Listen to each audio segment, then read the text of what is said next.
এই যে কোরবানি আসছে, আমরা সবাই কোরবানি করবো না ইনশাল্লাহ? এই কোরবানি কবুল হোক, এটা আমরা সকলে চাই তো? এই যে কোরবানি কবুল হোক এটা চান, কবুল হওয়ার জন্য প্রধানতম দুটি শর্ত রয়েছে। কোরবানি, হজ, এই আমলগুলো সাইয়েদুনা ইব্রাহিম আলাইহিস সালামের সাথে সম্পৃক্ত। ইব্রাহিম আলাইহিস সালামের সুন্নাহ কোরবানি। তার মানে এই না যে অন্যান্য নবীরা করেনি, অন্যান্য নবীরাও করেছেন। তবে এই কোরবানির বিশেষ যে পদ্ধতি, এর প্রচলনটা হয়েছিল ইব্রাহিম আলাইহিস সালামের কাছ থেকে। ইব্রাহিম আলাইহিস সালাম উলুল আজমি মিনার রসুলদের মধ্যে অন্যতম একজন তিনি। তাকে বলা হয় ইব্রাহিম খলিলুল্লাহ। কি বলা হয়? খলিলুল্লাহ।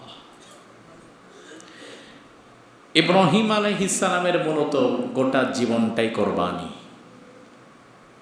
একটা পৃথক ঘটনা কোরবানি বিষয়টা এমন না, বরং তার পুরো জীবনটাই কোরবানি। কোরবানি ইংরেজি যদি আপনি স্যাক্রিফাইস ধরেন, তাহলে ইব্রাহিম আলাইহিস সালামের গোটা জীবনটাই স্যাক্রিফিশিয়াল লাইফ। তিনি আল্লাহ সুবহানাহু ওয়া তাআলার জন্য তার জীবনে এত বেশি আনন্দ, স্বাদ, আহ্লাদ, কমফোর্ট জোন স্যাক্রিফাইস করেছেন, যার সমষ্টি অন্য কোনো মানুষের জীবনে পাওয়াটা বিরল। ইব্রাহিম আলাইহিস সালাম যে শুধু তার পুত্র ইসমাঈলকে কোরবানি করতে চেয়েছিলেন আল্লাহর জন্য, এই যে বিশাল একটা পরীক্ষা, এই পরীক্ষার আগে কি ইব্রাহিম আলাইহিস সালাম আর কোনো পরীক্ষা জীবনে দেন নাই? ইব্রাহিম আলাইহিস সালাম তো আল্লাহর এমন পয়গম্বর, যিনার শুরুটা ছিল কোরবানি দিয়ে। এমন এক জামানায় আল্লাহ তাআলা তাকে তাওহীদের সন্ধান দিয়েছিলেন, যে জামানার গোটা পৃথিবীতে, আকাশের নিচে, জমিনের উপরে, মিন মাশারিকিল আরদ ইলা মাগারিবিহা, পৃথিবীর পূর্ব থেকে পশ্চিম দিগন্ত পর্যন্ত আল্লাহকে আল্লাহ বলে ডাকবে পৃথিবীতে ইব্রাহিম ছাড়া দ্বিতীয়ত আর কেউ ছিল না। কতটা কণ্টকাকীর্ণ সময় তিনি পাড়ি দিয়েছেন।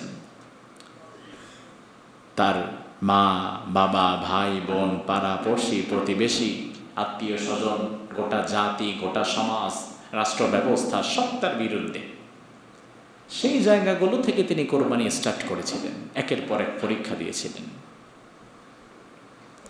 এই জন্য আল্লাহ তাআলা তার ব্যাপারে বলেন, ফাআতাম্মাহুন্না, আমি ইব্রাহিমকে তার জীবনে যত পরীক্ষা করেছি, ইব্রাহিম তোমাদের এমন জাতির পিতা, তিনি তার জীবনের প্রতিটি পরীক্ষায় সফলতার সাথে উত্তীর্ণ হয়েছেন। পরীক্ষক যিনি, তিনি কে? পরীক্ষক যত বড়, পরীক্ষা হয় তত বড় কঠিন। ক্লাস 5-এর স্যার ক্লাস 5-এর ছাত্রদের পরীক্ষা নেবে, স্বাভাবিক। কিন্তু ঢাকা ইউনিভার্সিটির প্রফেসর যদি ক্লাস 5-এর পরীক্ষা নেয়, এটা শোনার পরপরই ক্লাস 5-এর ছাত্রদের অবস্থা খারাপ হয়ে যাবে। পরীক্ষক যত আপার লেভেলের, পরীক্ষা হয় তত হার্ড। আর আল্লাহ তাআলা নিজে যদি পরীক্ষা নেয়, এটা লামসাম পরীক্ষা না, সর্বোচ্চটুকু আল্লাহ তাআলা পরীক্ষা নিয়ে যাচাই বাছাই করেন। ইব্রাহিম আলাইহিস সালাম তার বাবাকে, তিনি তাওহীদের দাওয়াত পাওয়ার পরে তিনি বাবার সাথে তার প্রথম কনফ্লিক্ট তৈরি হলো, সংঘর্ষ। তিনি তার বাবাকে এত করে বোঝালেন আল্লাহর পথে আসার জন্য, মূর্তি পূজা ছেড়ে দেওয়ার জন্য, তার বাবা আজর কোনোভাবেই বুঝল না। উপরন্তু বলে ফেলল এমন কথা, লাইল্লাম তানতাহি লাআরজুমান্নাকা ওয়াহজুরনি মালিয়া। ইব্রাহিম, তুমি যদি আরেকদিন আমাকে আল্লাহর দাওয়াত দাও, তাওহীদের পথে ডাকো, এসব কথা বলা যদি তুমি না ছেড়ে দাও, আমি বাবা হয়ে তোমাকে আমি পাথর মেরে হত্যা করে ফেলব। বাবার থেকে এত কঠোর কথা সন্তান শুনেছে, তিনি রেগে যান নাই, বরং তিনি তার বাবার এই কঠোর কথার জবাবটা কতটা সহজভাবে দিয়েছে আল্লাহ তাআলা কোরআনে কারিমে ইব্রাহিম আলাইহিস সালামের জীবনের এই কোরবানির দৃশ্যগুলো আল্লাহ তুলে ধরেছে। রব্বুল আলামিন বলেন, ইব্রাহিম আলাইহিস সালামকে তার বাবা আজর যখন বলল, তুমি যদি এই তাওহীদের কথা বলা থেকে, আল্লাহর কথা বলা থেকে যদি বিরত না হও, পাথর মেরে তোমাকে হত্যা করব। ইব্রাহিম আলাইহিস সালাম বললেন, ক্বালা সালামুন আলাইক সাস্তাগফিরু লাকা রাব্বি ইন্নাহু কানা বি হাফিয়া। ইব্রাহিম আলাইহিস সালাম বললেন, বাবা, আপনি আমাকে হত্যা করতে চেয়েছেন, তবে আমি আপনাকে হত্যা করার কোনো কথাই বলবো না। সালামুন আলাইক, আমি দোয়া করছি আপনার প্রতি যেন শান্তি বর্ষিত হয়। সাস্তাগফিরু লাকা রাব্বি, আমি আমার রব, আমার আল্লাহর দরবারে আমি আপনার জন্য ক্ষমা চাইবো, যেন আল্লাহ আপনারে ক্ষমা করে দেয়। কত চমৎকার কথা বাবাকে উদ্দেশ্য করে একজন সন্তান বলছে, অথচ বাবা বলছে তারা আমি মেরে ফেলবো। ইব্রাহিম আলাইহিস সালাম তার পুরো জীবনে তিনি তার বাবার জন্য অসংখ্যবার দোয়া করেছেন যেন তার বাবাকে আল্লাহ হেদায়েত দিয়ে দেয়। কিন্তু দুর্ভাগ্যজনক বিষয় হচ্ছে, উলুল আজমি মিনার রাসূলদের মধ্যে অন্যতম একজন ইব্রাহিম, গোটা জাতি আমরা যাকে আমাদের পিতা বানিয়েছেন আল্লাহ তাআলা, তাকে এত বড় পাওয়ারফুল নবী, বিশ্ব নবীর পরেই যারা মর্যাদা, ইব্রাহিম আলাইহিস সালাম এতবার চেষ্টা করার পরেও, তার বাবার জন্য দোয়া করার পরেও ইব্রাহিমের বাবা আজরের কপালে কি হেদায়েত জুটেছে? জুটছিল না। কেন জুটে নাই? ইব্রাহিমের মতো ব্যক্তি দোয়া করছে, ইব্রাহিম আলাইহিস সালামের মতো নবী দোয়া করছে যে ইব্রাহিমের নাম ছাড়া আপনার আমার নামাজ কমপ্লিট হয় না। ইব্রাহিমের নাম ছাড়া আপনার আমার নামাজ কমপ্লিট হচ্ছে না। আল্লাহুম্মা সাল্লি আলা মুহাম্মাদ ওয়া আলা আলি মুহাম্মাদ কামা সাল্লাইতা আলা ইব্রাহিম। কোন পর্যায়ের নবী সে চিন্তা করেন? মুহাম্মাদুর রাসূলুল্লাহর পরে সর্বশ্রেষ্ঠ মর্যাদার অধিকারী ইব্রাহিম আলাইহিস সালাম। ইব্রাহিম আলাইহিস সালামের মতো ব্যক্তি দোয়া করার পরেও বাবাকে আল্লাহ হিদায়াত দেয় না। মুহাম্মাদুর রাসূলুল্লাহ সাল্লাল্লাহু আলাইহি ওয়াসাল্লামের মতো মানুষ দোয়া করার পরেও আল্লাহ তাআলা তার চাচাকে হিদায়াত দেয় না। অথচ এক একজন নবী লক্ষ লক্ষ কোটি কোটি উম্মাহ নিয়ে জান্নাতে চলে যাবেন, তার বাপ, চাচা, আত্মীয় স্বজন জাহান্নামী।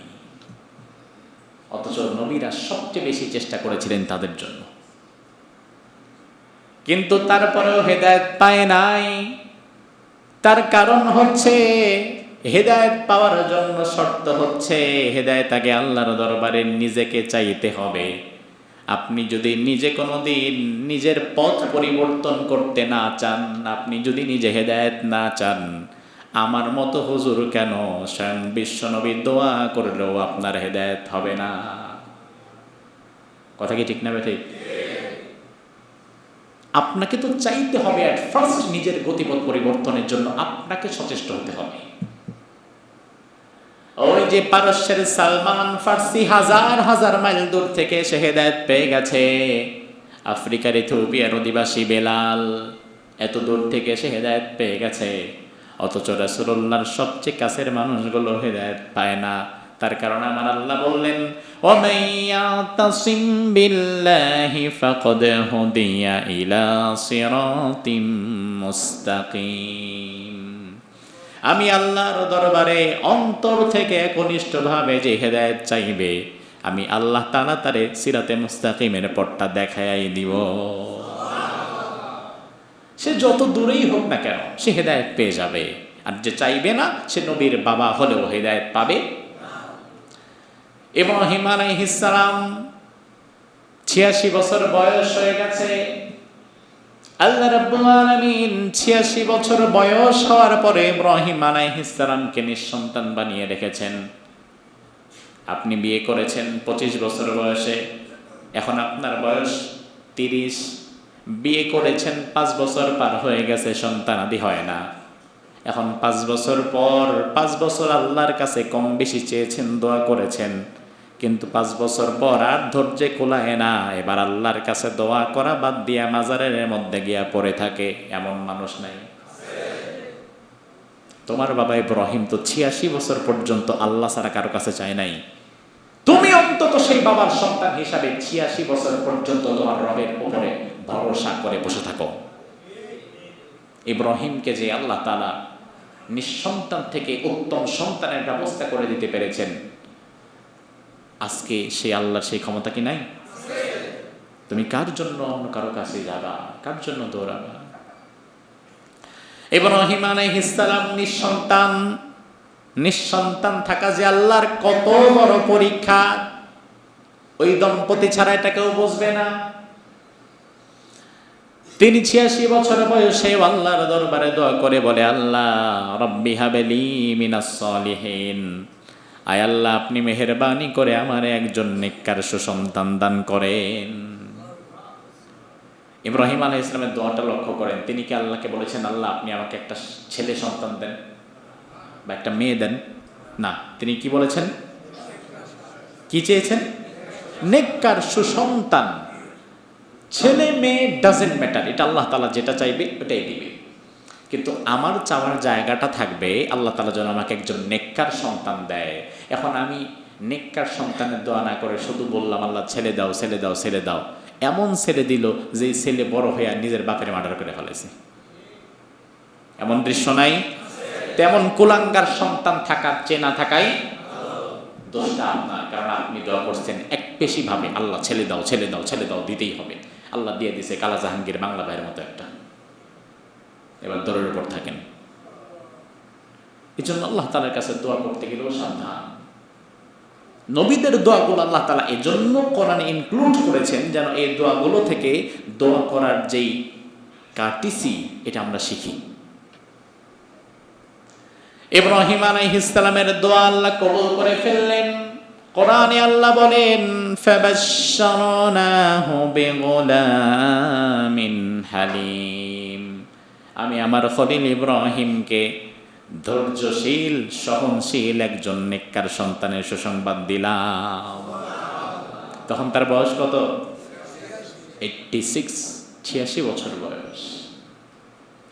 আল্লাহ রাব্বুল আলামিন শেষ বয়সে একজন সন্তান দিলেন। ওই সন্তান আর কেউ নয়, ওই সন্তানের নাম হচ্ছে ইসমাঈল আলাইহিস সালাম। ইসমাঈল আলাইহিস সালাম ইব্রাহিম আলাইহিস সালামের শেষ বয়সে পাওয়া একজন সন্তান। যেই বাবা শেষ বয়সে গিয়ে সন্তানের বাবা হতে পারে, পিতৃত্বের স্বাদ যিনি পায়, আর যেই বাবা বিয়ের পরের বছরই সন্তানের বাবা হয়, বাবা দুজনই হবে, কিন্তু তুলনামূলক সন্তানের প্রতি ভালোবাসা বেশি থাকবে তার যে শেষ বয়সে হয়েছে। ইব্রাহিম আলাইহিস সালাম এক মুহূর্ত তার শিশু ইসমাঈলকে চোখের আড়াল করে না, এক মুহূর্তের জন্যও না। আল্লাহ রাব্বুল আলামিন তিনি চাইলেন আমার ইব্রাহিমকে ভেঙে চুরমার করে আমি আরেকটা পরীক্ষা গ্রহণ করব, দেখি আমার ইব্রাহিম কি করে। রব্বুল আলামিন বললেন, ইব্রাহিম এখানে তো থাকা যাবে না এত আরামায়েশে, যাও তুমি তোমার স্ত্রীকে নিয়ে তোমার সন্তান ইসমাঈলকে নিয়ে এমন জায়গায় চলে যাও, গায়রি যী যারাইন ইনদা বাইতিকাল মুহাররাম, আমার যেই পবিত্র ঘর কাবায় পড়ে আছে ওই মক্কাতুল মুকাররমার অনাবাদী জমিতে তুমি তোমার স্ত্রী সন্তানকে রেখে আসো। আজকে মক্কা মদিনার যতটা জৌলুস, পৃথিবীর এমন কোনো জিনিস নাই যেটা আপনি সেখানে পাবেন না, সব সেখানে ব্যবস্থা হয়েছে। সকল খাবার দাবার শুরু করে সব বিজনেস সবচেয়ে ভালো হয় মক্কা মদিনায়, এত সুন্দর জায়গা সেখানে। অথচ ইব্রাহিম আলাইহিস সালামকে আল্লাহ রাব্বুল আলামিন যখন ইসমাঈলকে রেখে আসতে বলেছিলেন, তখন মক্কা মদিনার অবস্থা কেমন ছিল? কেমন ছিল? আল্লাহ বললেন, গায়রি যী যারইন, অনাবাদি একটা মরুভূমি, একটা খেজুর গাছ পর্যন্ত নাই, বিশাল মরুভূমি, পানির কোনো সোর্স নাই, খাবার নাই, জনমানবহীন ধৌ ধৌ বালুকাময় প্রান্তর। আল্লাহ বললেন ওখানে রেখে আসো। ইব্রাহিম আলাইহিস সালাম তিনি আল্লাহকে প্রশ্ন করলেন, আল্লাহ ওখানে মানুষ থাকে, ওখানে থাকা যায়? আর আমার এই ছোট্ট দুধের বাচ্চা, আমার কলিজার টুকরা, আমার স্ত্রী, তাদেরকে রেখে আসলে এরা খাবে কি? থাকবে কই? কি খাবে, কই থাকবে, এই চিন্তা তিনি করেন নাই। আপনি করেন কেন? আপনার মাথায় শয়তান এটা কেন ঢুকিয়েছে যে আমি মরে গেলে আমার স্ত্রী সন্তান কই থাকবে, কি খাবে, এই 2 পয়সার চাকরি করে আর কি হবে? এই জন্য কিছু পয়সা বাড়ায় কামাইতে হবে। কিছু পয়সা বাড়িয়ে কামানোর জন্য স্ত্রী সন্তানের পরবর্তী ভবিষ্যৎ চিন্তা করতে গিয়ে অনেকে হারামে জড়িয়ে যায়। নাই? তো আপনাকে এই টেন্ডেন্সি কে ঢোকালো? এই রিজিকের ফয়সালা তো রাজ্জাক করবেন, কারণ সৃষ্টি তো তিনি করেছেন। আপনি মনে করছেন আপনি না থাকলে চলবে না? দেখা যাবে আপনি না থাকলে আল্লাহ আরো ভালো করে চালাবার ব্যবস্থা আল্লাহর আছে। ইব্রাহিম আলাইহিস সালাম স্ত্রীকে আগে থেকে বললেন না। তিনি স্ত্রী হাজার আলাইহাস সালাম এবং শিশু ইসমাইলকে নিয়ে সিরিয়া থেকে লম্বা পথ পাড়ি দিয়ে অনাবাদী জমি সেই মক্কার জমিনে চলে গেলেন। মক্কার ভূখণ্ডে এসে আল্লাহ রাব্বুল আলামিন ইশারা করলেন জিবরিলের মাধ্যমে, এখানে থাকতে হবে, এখানে থেমে যাও। ইব্রাহিম আলাইহিস সালাম তিনি তার সন্তান এবং তার স্ত্রীকে এখানে রাখলেন। রাখার পরে তিনি তাদেরকে বিদায়ও জানাতে পারছেন না যে কোন মুখে কি বলবো, কেন এখানে এনেছি, কি করব। আমি তো ভালো করেই জানি আজকের পরে তাদের কাছে খাওয়ার মতো কোনো খেজুর নাই, এক ফোঁটা পানিও নাই পান করার জন্য।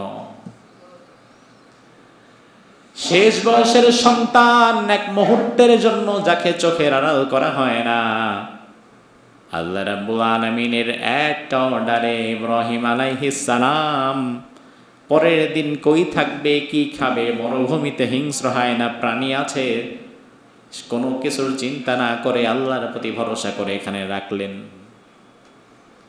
এবার রেখে যখন বাড়ির দিকে যাওয়ার জন্য পেছন ফিরেছেন, হাজারা আলাইহাস সালাম তিনি ডাক দিয়ে বললেন, স্বামী কেন আনলেন, কোথায় আনলেন, কি জন্য আনলেন, কয়দিন থাকা লাগবে, কিছুই তো বললেন না, খাবার দাবার তো কিছু দিয়েও গেলেন না, কি করব কিছু বলে যান। ইব্রাহিম আলাইহিস সালাম চোখের পানি ছেড়ে দিয়ে কাঁদছে, কিন্তু মুখ থেকে কোনো কথা বের হচ্ছে না। অবশেষে স্ত্রী হাজার বলল, স্বামী কিছুই বলা লাগবে না, একটা কথার জবাব দিয়ে যান, এই অনাবাদী মরুভূমিতে কেন আমাদের রাখলেন? এটা কি আপনার নিজের সিদ্ধান্ত নাকি মালিকের সিদ্ধান্ত? ইব্রাহিম আলাইহিস সালাম কোনো কথাই বলতে পারছেন না, তার বুক ফেটে কান্না আসছে। তিনি চোখের পানি ছেড়ে দিয়ে শাহাদাত আঙ্গুলটা রসের দিকে উঁচু করে ধরে বুঝিয়ে দিলেন, এই অনাবাদী জায়গায় তোমাদের ফেলে রাখা আমার সিদ্ধান্ত নয়, সিদ্ধান্তটা কার? এবার হাজারা আলাইহিস সালাম যখন বুঝে ফেললেন এটা আল্লাহর সিদ্ধান্ত, সাথে সাথে তিনি বলে ফেললেন, তাহলে আর আমাদের জন্য চিন্তার কোনো কারণ নাই, আপনি আল্লাহর প্রতি ভরসা করে ফিরে যান, কারণ যেই আল্লাহ আমাদেরকে এখানে এনেছেন ওই আল্লাহ তার বান্দা বান্দিরে মরুভূমির মধ্যে না খাইয়ে মারবেন না। আল্লাহ তাআলার প্রতি ভরসা কোন লেভেলে পৌঁছে গিয়েছে, তাওয়াক্কুলটা কত বেশি। আপনি চলে যান, অথচ আমি নিজে দেখতেছি এটা আমার মৃত্যুর জায়গা, কোনো বাড়িঘর নাই, কোনো মানুষ নাই, একটা গাছ নাই, এক ফোঁটা পানি নাই, কি হবে, কিভাবে থাকবো? তিনি ভরসা করলেন কার উপর?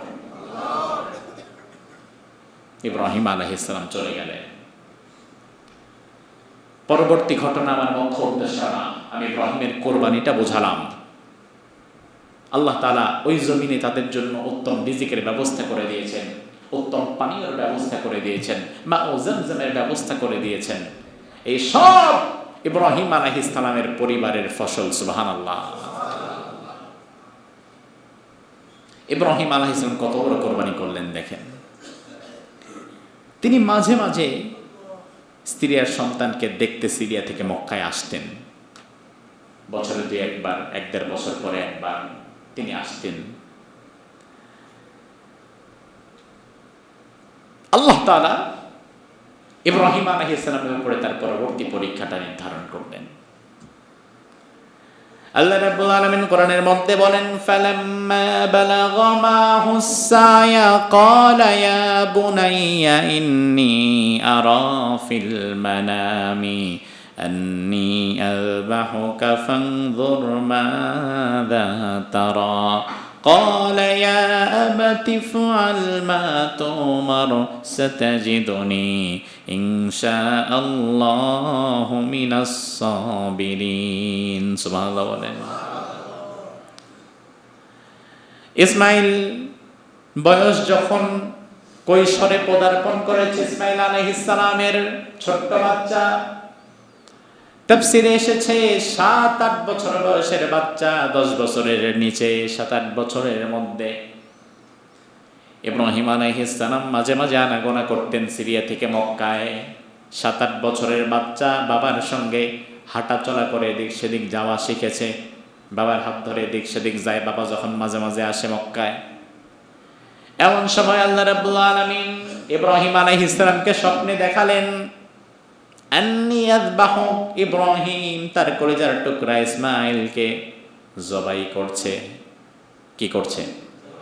জোরে কোন? জবাই করছে, কোরবানি দিচ্ছে। পশু যেমন গলা কেটে কোরবানি দেয়, তিনিও তার সন্তানের গলায় ছুরি চালাচ্ছেন। ইব্রাহিম আঁতকে উঠলেন, বুকটা কেঁপে উঠল, কারণ তিনি ভালো করেই জানেন আমি একজন আল্লাহর পয়গম্বর, আমি নবী, আমি সাধারণ মানুষ না। আর আমার স্বপ্ন নিছক কোনো স্বপ্ন না, আমার স্বপ্ন হচ্ছে ওয়াহী। রাসূল সাল্লাল্লাহু আলাইহি ওয়াসাল্লাম হাদিসে বলেছেন, নবুয়তের 46 ভাগের 1 ভাগ হচ্ছে স্বপ্ন। আউয়ালু মা বুদিয়া বিহি রাসূলুল্লাহ সাল্লাল্লাহু আলাইহি ওয়াসাল্লাম আর-রুইয়া সালিহা ফিল মানাম, সহিহ বুখারীর বর্ণনা। রাসূল সাল্লাল্লাহু আলাইহি ওয়াসাল্লামের কাছেও সর্বপ্রথম ওহী নাজিল স্টার্ট হয়েছিল বাই ওয়াহী, স্বপ্নযোগে। তিনি স্বপ্নে যা দেখতেন, রাত্রে ঘুমিয়ে ঘুমিয়ে সকালবেলায় আবার সমাজের মধ্যে ঘটনা রিপিট হয়ে যেত। রাত্রে স্বপ্নে যা দেখছে, যে অমুকে তার বাড়িতে গেছে, সে এখানে গেছে, সে এটা বলছে, সেটা করছে, রাসূল সাল্লাল্লাহু আলাইহি ওয়াসাল্লাম সকালে ঠিক তাই আবার দেখতে পেতেন। ইব্রাহিম আলাইহিস সালাম বুঝে ফেললেন, আমার রব আমাকে স্বপ্নযোগে কি আদেশ দিয়েছেন। তিনি চিন্তিত হয়ে তার সন্তান ইসমাইলকে আলাদাভাবে ডেকে বললেন, বাবা একটা কথা বলবো, তবে কিভাবে যে তোমারে বলবো বুঝতে পারছি না। তুমি আমার শেষ বয়সের খুব আদর যত্নের অনেক আদরের সন্তান, বড় দোয়া করে আশা নিয়ে আল্লাহর দরবারে তোমাকে পেয়েছি আমি। কিন্তু জন্মের পর থেকে তোমাকে আমি তেমন সাহচর্য দিতে পারিনি। আমি ছিলাম সিরিয়ায়, তুমি আর তোমার মা মক্কায়। পিতা হিসাবে আমি তেমন কোনো গুরু দায়িত্ব পালন করতে পারি নাই, যেটা আমার করার কথা ছিল। তোমার হক তেমন আদায় করতে পারি নাই। তবে আজকে আমি এমন একটা স্বপ্ন দেখলাম, আমি আমার স্বপ্নটা তোমাকে শোনাই। আমি স্বপ্নে দেখলাম আন্নী আযবাহুকা, আমি তোমাকে জবাই করছি, কোরবানি করছি। ফানদুর মাযা তারা, তোমার রায় কি, তোমার অভিমত কি, আমাকে একটু বলে দাও বাবা, আমি কি করব। সন্তানের তো বলা দরকার ছিল, মিয়া বাবাগিরি ফলাইতে আসছেন না, জন্ম দিয়ে ফালাই রেখে গেছেন, খোঁজ দেন নাই জীবনে।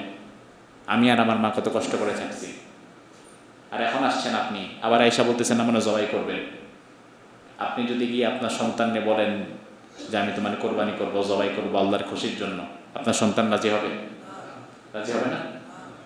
খুব আদরের সন্তান, একটু বলে দেখেন তো রাজি হয় কিনা আজকে। আপনি বলার আগে দেখবেন বটিও হাতে নেছে, দেখি কে কার কোরবানি করে। কারণ আমাদের সন্তান তো এমন। ইসমাইল আলাইহিস সালাম 7 বছরের বাচ্চা, তিনি কি চমৎকার করে বললেন। আল্লাহ রাব্বুল আলামিন তার কথাটাও কোরআনে ঢুকিয়ে দিয়েছেন। ইসমাইল আলাইহিস সালাম বলেন, ও বাবা, আমি বুঝে ফেলেছি আমার বাবা সাধারণ মানুষ নয়, আমার বাবা একজন আল্লাহর পয়গম্বর, আল্লাহর নবী। আর আমার বাবা স্বপ্নে যা দেখে তা শয়তান দেখাতে পারে না। আমার বাবার স্বপ্নগুলো শয়তানি না, আমার বাবার স্বপ্নগুলো রহমানি, সেটা আল্লাহ দেখায়। এজন্য আপনি স্বপ্নে যা দেখেছেন সেটা আপনার রব আল্লাহ দেখিয়েছে। ইফআল মা তুমার, আপনার রব আল্লাহ যে বিষয়ে আপনাকে আদেশ করেছেন আপনি সেই বিষয়ে কার্যকর করে ফেলতে পারেন। কত বড় কথা! ছোট্ট বাচ্চা, ইন্টেলেকচুয়াল ক্যাপাবিলিটি তার কতটা চমৎকার, যে আপনি যে বিষয়ে আদিষ্ট হয়েছেন সে বিষয়ে আপনি কাজ করতে পারেন। সাতাজিদুনি ইনশাআল্লাহু মিনাস সাবিরিন, আপনি আমাকে পরিপূর্ণ ধৈর্যশীলদের মধ্যে পাবেন। আপনার কাজে আমি কোনো প্রকার কোনো হস্তক্ষেপ করব না। সুবহানাল্লাহ। এই ইসমাঈলের সিলসিলা থেকে আল্লাহ তাআলা মুহাম্মদুর রাসূলুল্লাহ সাল্লাল্লাহু আলাইহি ওয়াসাল্লামকে জমিনে এনেছেন। ইসমাঈল আলাইহিস সালাম তিনি রাজি হয়ে গেলেন।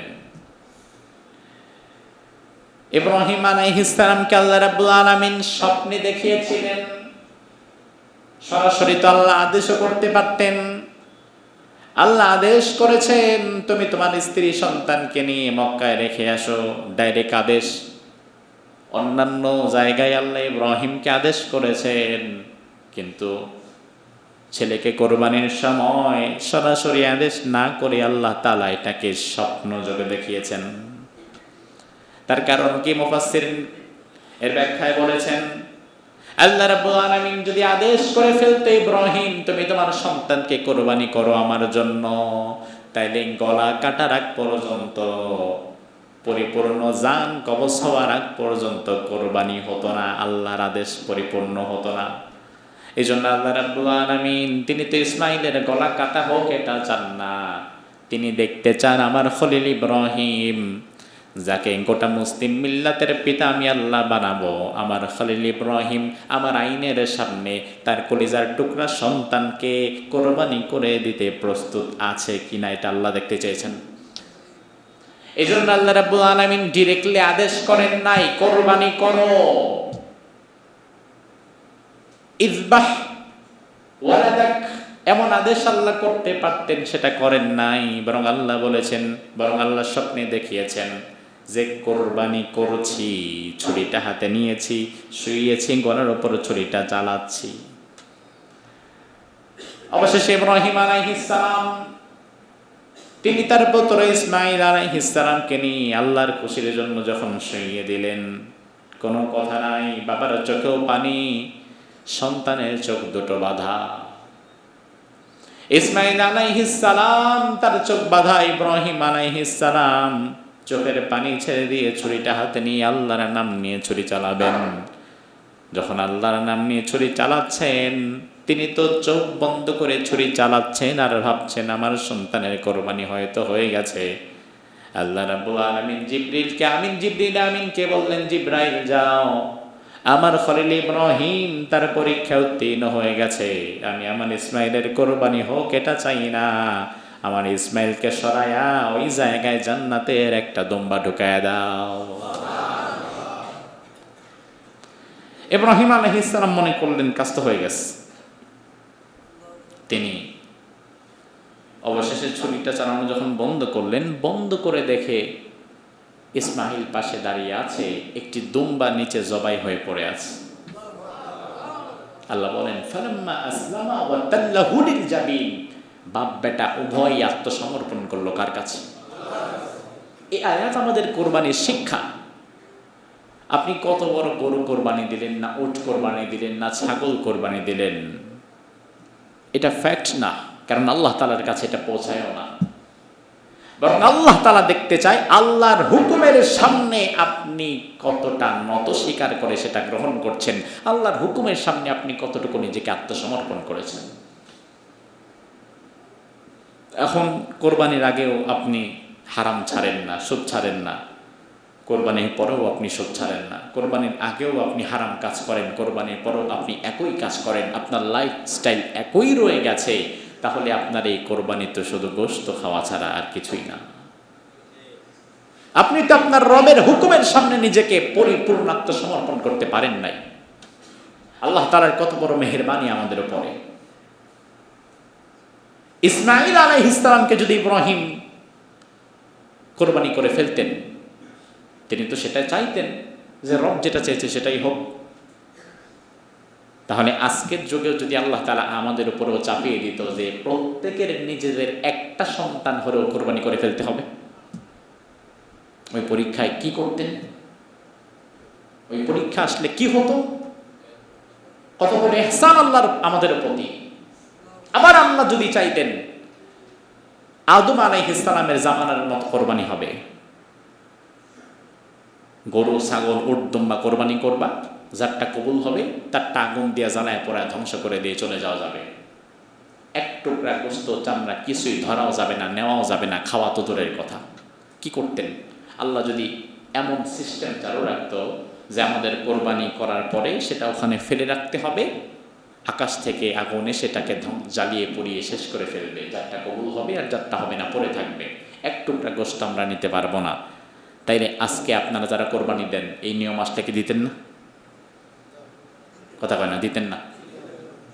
তখন সবচাইতে মরা ধরা গরুটা খুঁজতেন, যেটা আনার আগে অর্ধেক মরে গেছে।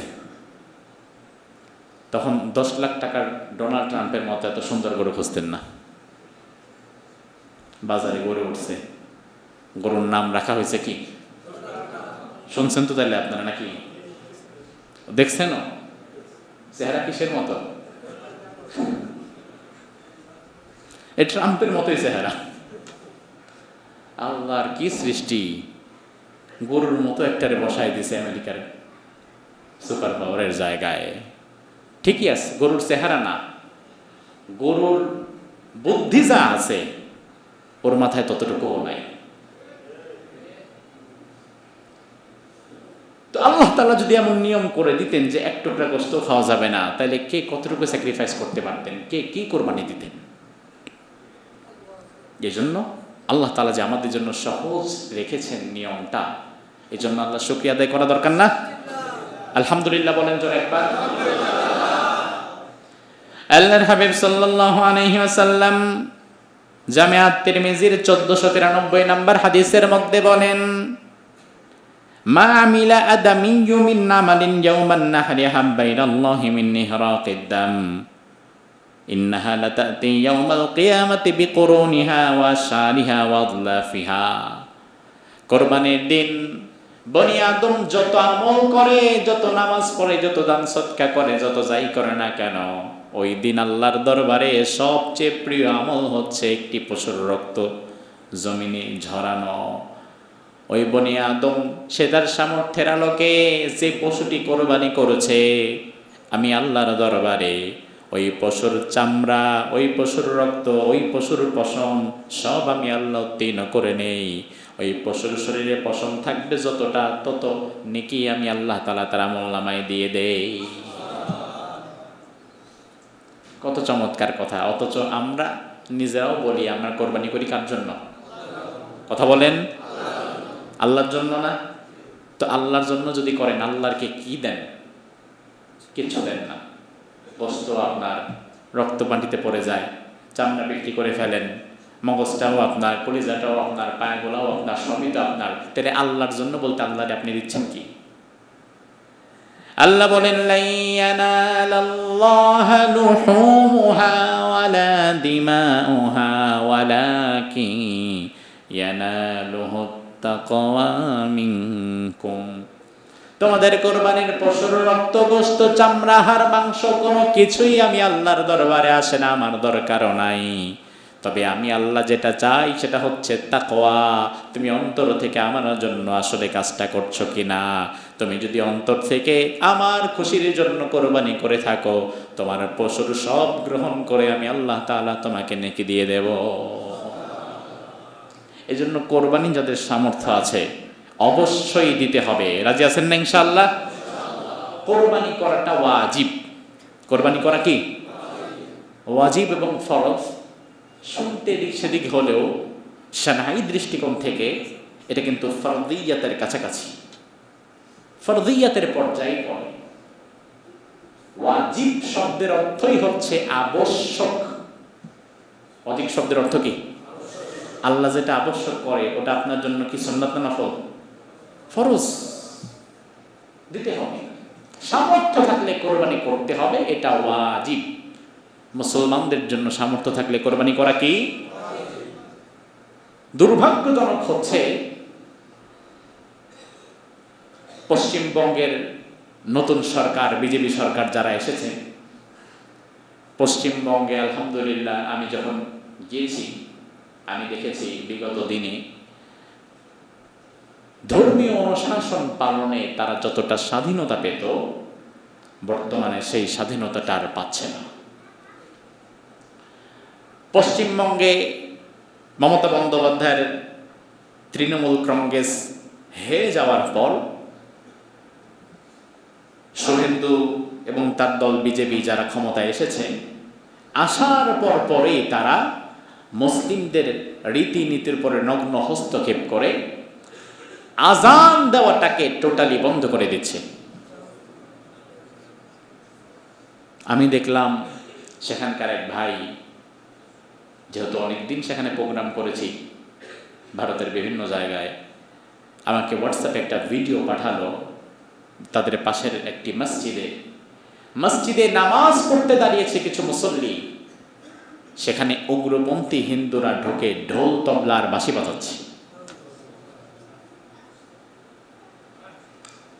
আর অধিকাংশ মসজিদের বাহিরের মাইকগুলোকে বন্ধ করে দেওয়া হয়েছে। এবং তারা এই কোরবানিকে সামনে রেখে পশ্চিমবঙ্গে বিজেপি সরকার নতুন নিয়ম করেছে যে এখন থেকে কোনো প্রকার গো হত্যা চলবে না, কোনো প্রকার গরুর মাংস চলবে না, কোনো কোরবানিতে গরু কোরবানি দেওয়া যাবে না। তারা বলছে যে এটা আমাদের এদেশের মেজরিটি পার্সেন্ট মানুষ হিন্দু, আমাদের ধর্মের সাথে এটা যায় না, এজন্য এটা আমরা হতেও দিব না।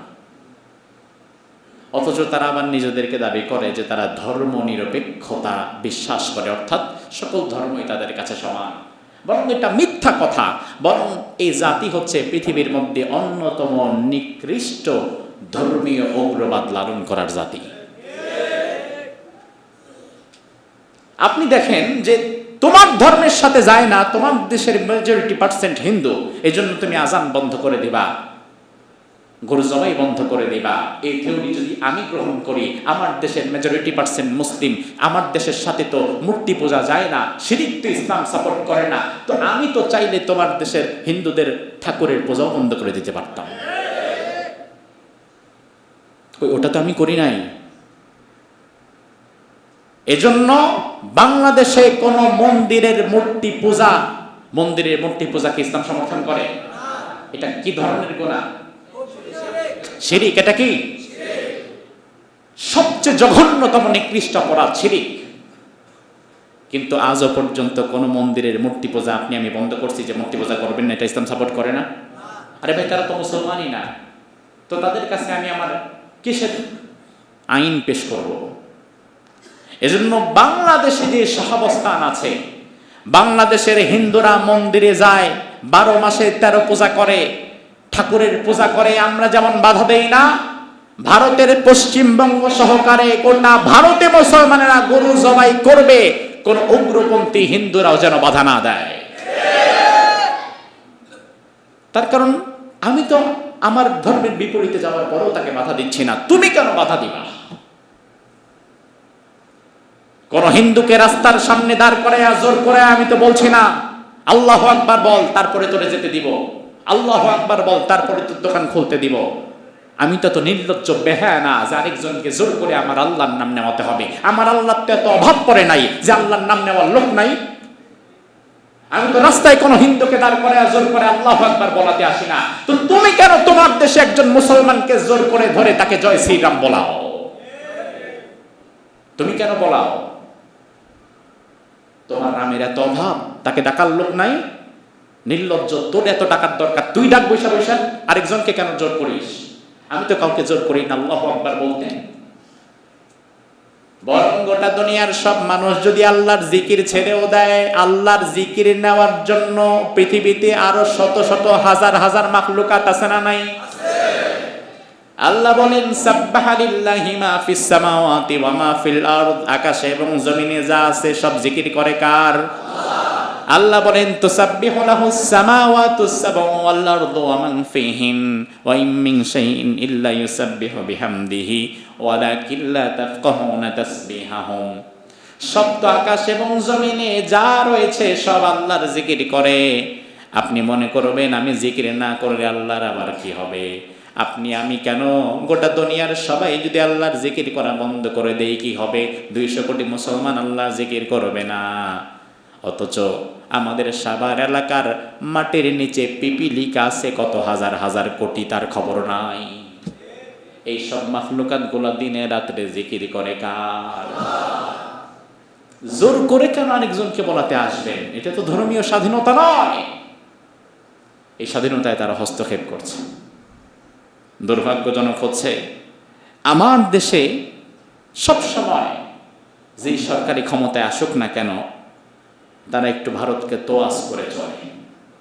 তাদের কোনো কাজের প্রতিবাদ তো দূরের কথা, নিজ সীমান্তে বিএসএফ এর গুলিতে নিজের দেশের মানুষকে মেরে ফেলা হয়, সেখানেও পররাষ্ট্র মন্ত্রণালয় থেকে একটা প্রতিবাদও জানানো হয় না। এতটুকু সৎসাহস তার নাই। অথচ ভারতকে না ভয় করবেন কাকে? চোখে চোখ রেখে কথা বলবেন। আপনি ভাবতে পারেন পৃথিবীর দ্বিতীয় মুসলিম বৃহত্তম দেশ বাংলাদেশ, 18 কোটি মুসলমানের প্রধানমন্ত্রী আপনি 18 কোটি মুসলমানের দেশের পররাষ্ট্রমন্ত্রী। নেপালের মতো ছোট্ট একটা দেশ, সেই দেশের নতুন সরকার ঠিকমতো গদিতে বসতেও পারল না।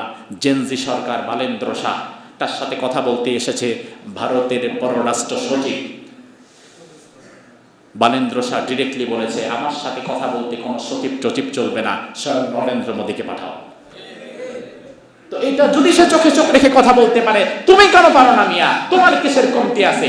তোমার মূলত কমতি হচ্ছে আল্লাহর ভয় তোমার মধ্যে নাই, যার ফলে দুনিয়ার সবাইরই তুমি ভয় পাও।